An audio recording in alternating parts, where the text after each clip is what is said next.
কর্মচারী যারা 60 বছর থেকে এখানে কাজ করে তারা আমাকে বললেন যে 30 বছর ধরেই এখানে কোনো ধরনের সংস্কার করা বা রং করার কাজ হয়নি। এখানে আসলে এসে তেমন বুঝবেন না যে আমরা কি করেছি, কিন্তু যারা এটার ইউজার মানে রেগুলার ইউজ করে তারাই বুঝবে যে আসলে এখানে কতগুলো কাজ সম্পন্ন হয়েছে।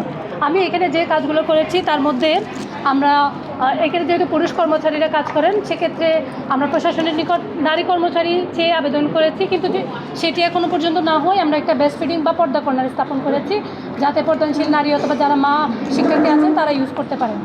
সেকেন্ডলি আমরা করেছি সম্পূর্ণ কমন রুম রং করেছি। আপনারা হয়তো আমি জেনেছি কর্মচারী যারা 60 বছর থেকে এখানে কাজ করে তারা আমাকে বললেন যে 30 বছর ধরেই এখানে কোনো ধরনের সংস্কার করা বা রং করার কাজ হয়নি। আমরা সম্পূর্ণ যত ফার্নিচার আছে সবগুলো ফার্নিচারগুলো পলিশ করেছি, সম্পূর্ণ কমন রুমের জন্য পর্দা দিয়েছি। আমাদের ইলেকট্রিক সুইচ বোর্ডগুলো আপনারা এখনও পর্যন্ত আছে চেঞ্জ হয়নি, কিন্তু এটার বাজেট পেয়েছি, মানে এটার কাজ দ্রুতই হবে, এই সপ্তাহের মধ্যে হয়ে যাওয়ার কথা।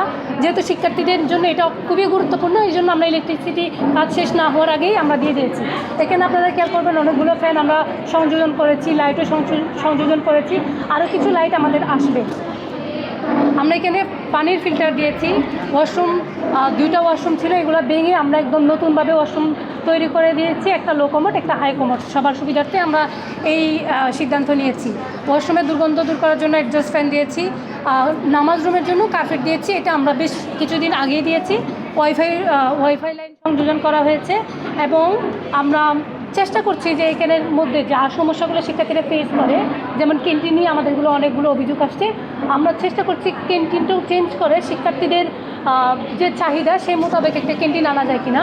আর একটা বিষয়, আমরা কমন রুম নিচতলায় আমরা বেশ কিছু কাজ এখনও করছি, আমাদের এখনও শেষ হয়নি, হয়তো সামনের ঈদের পর আমাদের শেষ হবে। ওখানে আমরা এসি সংযোজন করতে পারছি, কিন্তু এটার স্ট্রাকচারাল যে প্রবলেম সেটার কারণে এটাতে আসলে এসি দেওয়া যাচ্ছে না। কলাভবন নিচতলার জন্য আমরা স্পন্সর পেয়েছি এবং ভালো মানের ক্যান্টিনও আনতে পারছি। কিন্তু আমি চেষ্টা করব, আমার দায়িত্ব যেহেতু আরও 4 মাস আছে, আমি এর মধ্যে কলাভবন ওই নিচতলার কাজ শেষ করে এখানের জন্য একটা ক্যান্টিনের সুব্যবস্থা করার জন্য।